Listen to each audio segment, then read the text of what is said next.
बहुत ही सुंदर भजन है। चर्चा करनवा ई भोला जी, चर्चा करनवा ना, सासू मरली हमके बुलनवा से भोला जी, चर्चा करनवा ना। चर्चा करनवा ई भोला जी, चर्चा करनवा ना, चर्चा करनवा ई भोला जी, चर्चा करनवा ना। सासू मारेली बेलनवा से शिव गुरु चर्चा करनवा ना।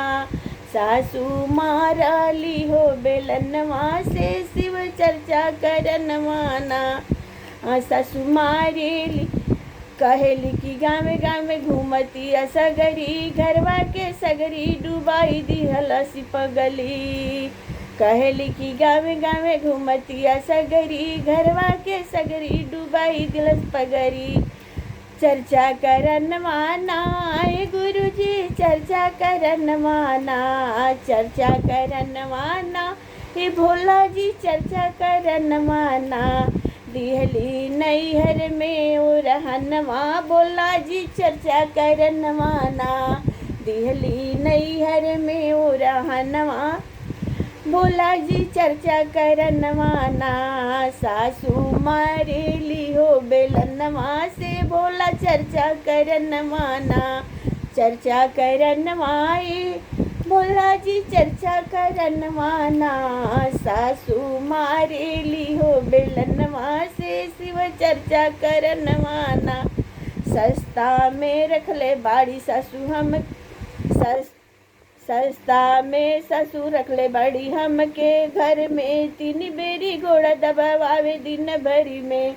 अरे सस्ता के नौकर सासू रखले बड़ी घर में, 3 बेरी घोड़ा दबावा वसु हमरा से, 3 बेरी घोड़ा दबावा वसु हमरा से।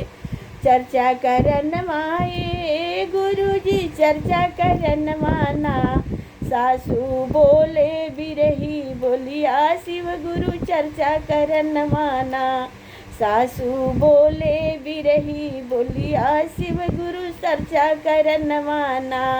सासू मारेली हो बेलनवा से शिव चर्चा करनवा ना। सासू मारेली हो बेलनवा से शिव चर्चा करनवा ना। सासू जी के केहू ना बोले घर में उनका डर से, कैसे के जाई गुरुजी चर्चा हम करे। चर्चा करन अरे सासू के अतना हुकुम चलेला, सासू के हतना हुकुम चलेला, डर से केहू न बोलेला, डर से केहू न बोलेला। कैसे के जाई गुरु चर्चा हम करे, कैसे के जाई भोला चर्चा हम करे। अरे चर्चा करनवा ना, चर्चा करनवा ना भोला जी, चर्चा करनवा ना। सासू मरली हमके बेलना से शिव चर्चा करनवा ना।